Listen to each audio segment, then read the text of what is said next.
couscous. Alors vous savez, je crois que vous en avez déjà parlé sur ma chaîne. C'est un couscous mais qui est relativement, alors pas forcément vite fait parce qu'il y a 2 heures de cuisson, mais c'est un couscous qui est fait au four. C'est une recette Tupperware où on met tous les ingrédients. Alors s'il y a des personnes du Maghreb qui passent, elles vont pas être contentes parce qu'un couscous, c'est vrai que ça se fait pas comme ça. Moi j'adore, c'est vite fait, il n'y a pas besoin de rester derrière la cocotte ou la couscoussière, ou ça se fait tout seul. Donc dans mon ultra pro ou mon ultra plus, ou enfin une cocotte Tupperware, après vous pouvez le faire dans n'importe quelle cocotte.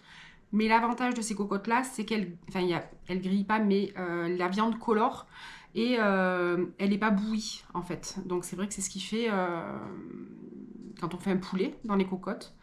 Le poulet, il est tout doré dessus. Il n'est pas en papillote, ou vous voyez, donc vraiment, ça a un autre goût. Donc je mets mes légumes. Donc là, j'ai fait les fonds du congélateur. Donc j'avais des courgettes, j'avais des carottes. Donc j'ai mis ça. J'avais du céleri. Donc j'ai tout mis dans le fond de ma cocotte. Dessus, j'étais allée chez le boucher. J'avais pris des merguez, des pilons de poulet et du gigot d'agneau. Donc j'ai mis un petit peu partout. Et après, je prends à peu près un demi-litre d'eau chaude. J'y mets 2 cuillères à soupe de concentré de tomate, des épices à couscous. J'ai oublié, je mets des pois chiches aussi avec les légumes. Et après, je coule dans mon liquide concentré de tomate sur mes légumes et ma viande. Et je mets ça à cuire. Il faut compter quand même 2 bonnes heures parce que c'est dans la grosse. J'ai fait dans la 5 litres. Il y a Simon, donc on est 3 à manger. Demain soir, on va arriver tard. On récupère Jonathan, donc on sera tous les 4. Donc on mangera sûrement les restes. On descend sur Vitrolles demain. Donc ça va être, si on en a pour 2 repas, c'est très bien. Voilà, donc le couscous de chez Tupperware. Je vous montrerai quand même la recette en barre d'informations. Et je vais essayer de retrouver la vidéo que j'avais faite. Je sais plus, je me rappelle plus. Mais si vous êtes adepte de chez Tupperware, si vous connaissez un peu, c'est vrai que dans ces cocottes, vous faites plein de choses. Et l'avantage, c'est que vous n'avez pas à rester devant la casserole, à remuer. C'est très bien. Voilà. J'avais envie d'un nouveau rythme. Jusque-là, je vous faisais une vidéo tous les dimanches. Là, que j'ai un petit peu plus de temps, parce que je vous avais dit cet été, et puis là, avant le mois d'octobre, je vous avais dit que j'avais un travail saisonnier, donc qui s'arrêtait le 25 octobre, et j'ai rebondi sur un CDI. Je travaille avec une grande amplitude horaire, donc avec des grosses journées. Donc forcément, ça me laisse plus de temps de libre. C'est un rythme que j'apprécie dans la mesure où, une fois que j'y suis pour la journée. Ça fait des heures, mais franchement, après, on a plus de jours de repos, et moi, c'est ce que je recherchais, avoir du temps pour moi. Je vous en avais déjà parlé, ça aussi. J'ai été maman au foyer pendant 7 ans, où j'étais totalement épanouie de voir grandir mes enfants et de pouvoir profiter de choses à la maison. Je ne subis pas d'être à la maison. Je parle pour moi personnellement. Moi qui adore les loisirs créatifs, qui adore bricoler de mes mains, voilà, ça me laisse du temps pour moi, et ça, pour moi, c'est important. Je voulais vous parler du dernier Esprit d'ici qui est sorti, donc il y a un petit moment, je crois qu'il est sorti fin octobre. Il est très intéressant. Vous le savez, je vous en parle depuis quelques temps déjà. Je crois que c'est le 4e ou le 5e que j'achète. Là, c'est Emeric qui me l'a acheté. Il savait le jour que ça sortait, donc il est arrivé le soir. Il m'avait acheté mon magazine, et ça, j'en suis fan. Donc comme je vous ai déjà expliqué, c'est un magazine. C'est un bimestriel qu'on trouve tous les 2 mois. Pas très cher, il fait 5,95 € et franchement, c'est une mine d'or. Si vous aimez nos régions françaises, si vous aimez un peu le loisir créatif, la déco, si vous aimez la cuisine, il y a des cuisines de saison et la cuisine des régions. Franchement, je vous conseille de le lire, il est super. Là, on arrive dans les fêtes, donc il y a des recettes de biscuits, il y a plein de choses qui sont intéressantes. Donc voilà, là j'ai plein quand je le feuillette, ça me donne plein d'envie. Donc il faut juste que j'arrive à trouver le temps. Mais j'espère que je pourrai faire plein de choses. Faire par exemple les biscuits. Les biscuits de Noël, c'est quelque chose que je faisais quand les garçons étaient petits. Chez nous, on avait un magasin d'emballage. Alors pas forcément, il y a une mouche, il n'y en a qu'une, il faut qu'elle embête. Pas professionnel, mais n'importe qui pouvait aller acheter des emballages. Et donc j'avais acheté des petits emballages comme ça. Ça fait des petits paquets. Donc en fait, je faisais des petits gâteaux. Alors bien souvent, c'était des mélanges que j'aime bien et qui, en général, les gens aimaient bien aussi. Pavot, citron, amandes de miel. Qu'est-ce que je faisais aussi à la vanille tout simplement, à la cannelle forcément. Après on peut faire à l'orange, on peut faire des petites... Je faisais des petites cornes de gazelle aussi.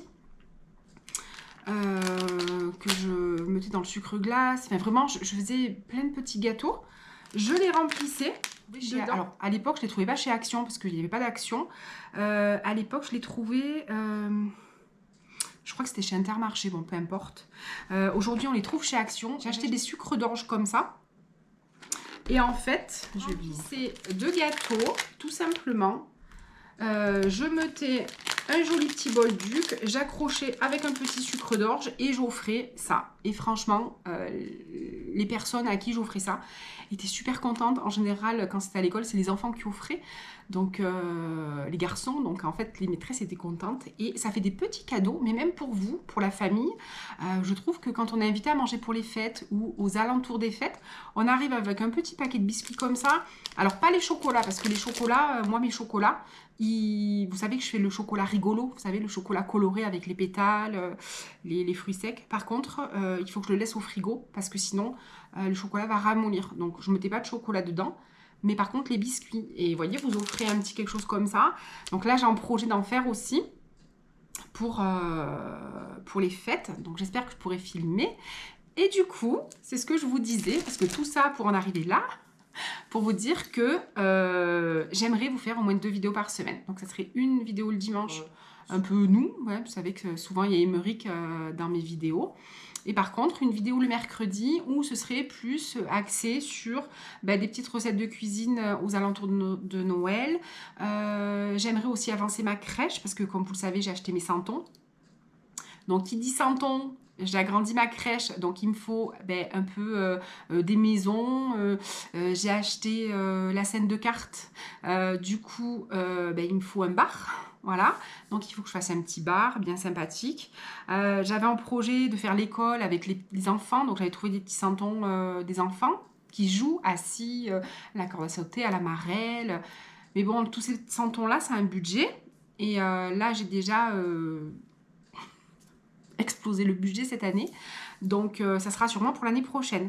Mais voilà, donc j'aimerais vous faire des vidéos, en plus des vidéos vlog de la semaine, vous faire une petite vidéo en plus où, voilà, peut-être un peu de couture aussi, plus axée sur le loisir créatif, sur les perles aussi, parce que ça aussi, j'aimerais vous en parler. J'ai retrouvé un mala que j'avais fait il y a quelques années. Vous savez que je vous en avais déjà parlé et donc j'avais fait une formation de lithothérapie, donc avec les pierres, alors avant on les appelait les pierres semi-précieuses, voilà, maintenant c'est tout simplement des pierres fines, et je m'étais fait des malas, j'en avais fait plusieurs, notamment celui-là, alors qui s'est cassé, il a un peu mal vieilli, et du coup, donc un mala, je ne sais pas si vous connaissez, c'est un collier.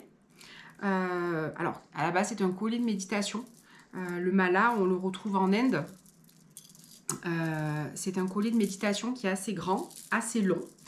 On pourrait dire que ça rappelle un petit peu notre chapelet chez les catholiques. Et il est fait de 108 perles. Pourquoi 108? Parce que 108, c'est un chiffre sacré. C'est les 108 épreuves qu'il a fallu à Bouddha pour arriver à être Bouddha. Voilà. Et donc 108, en spiritualité, c'est un chiffre très important. Et du coup, les malas, alors moi, c'était pas forcément pour la méditation, c'était plus pour le côté s'accompagner des pierres, parce que je ne sais pas si vous connaissez la lithothérapie. La lithothérapie, c'est une pratique c'est une pratique d'accompagnement par les pierres, tout simplement. Alors, ce n'est pas une médecine, ça ne soigne pas, ça ne guérit pas, ça accompagne, tout simplement. Je ressors mes pierres, j'y repense, j'ai envie de refaire justement, de reprendre ce mala qui est cassé. Donc, il était en perles facetées œil de tigre, je ne sais pas si vous voyez correctement, et puis il était aussi en pierre bronzite. Donc la bronzite, c'est une pierre qui va travailler sur l'ancrage. Et c'est une pierre aussi qui est assez équilibrante. Moi, c'est une pierre qui me réussit dans la mesure où dès que je sors de ma zone de confort, pour moi, c'est un peu catastrophique. Quand on passe de l'été à l'automne, cette transition qui est difficile pour certains, c'est difficile pour moi aussi. Et cette pierre stabilisante va aider justement à apaiser tout ça, à apaiser, pardon. Ça va aider à apaiser le changement, même nous, femmes, quand on a nos règles, tout simplement, c'est quand même un chamboulement dans le corps. Ça peut aider aussi. Et la bronzite, c'est une pierre que j'affectionne particulièrement, que j'ai aussi d'ailleurs dans mon tout petit collier ras de cou, que j'avais dans le vlog précédent. C'est un collier qui a été fait par Élise. Je vous en avais déjà parlé, genre je sais plus le nom de sa chaîne parce que c'est un nom indien et je ne me rappelle plus, je suis pas capable de le dire. Donc je vous le mets ici et puis je vous mets en barre d'infos aussi sa chaîne. Elle n'a pas de chaîne YouTube, mais elle a un compte Instagram. Et franchement, Élise, elle fait des belles choses. Alors maintenant, elle a laissé un petit peu de côté les pierres, même si elle y revient tout doucement. Elle est en Corrèze et elle a ouvert avec sa sœur, il n'y a pas très longtemps, ça s'appelle la Maison de Terre. En fait, c'est une grosse bâtisse qu'elles ont rachetée, qu'elles ont retapée. Donc elles servent des repas, donc en fait ça fait un peu restaurant, table d'hôte, et après elles font également si on a envie de louer la salle pour un peu une retraite spirituelle. Elle est restée quand même dans cette énergie là, on va dire, et donc je vous invite à aller voir la chaîne. Je vous invite à aller voir le compte Instagram donc de Élise et de sa sœur Coraline aussi, la Maison de Terre. Donc je vous mets tout ça en barre d'informations et c'est très très intéressant. Donc là voilà, je vous parle dans les grandes lignes. Je suis partie un peu dans tous les sens. Voilà, mais j'aimerais à l'avenir vous parler un petit peu plus de voilà, lithothérapie, petite déco de Noël, petit bricolage de Noël. Pour le sapin aussi, j'aimerais faire des tranches d'orange séchées. Enfin voilà, j'ai envie de plein de choses. Donc j'espère que j'aurai le temps.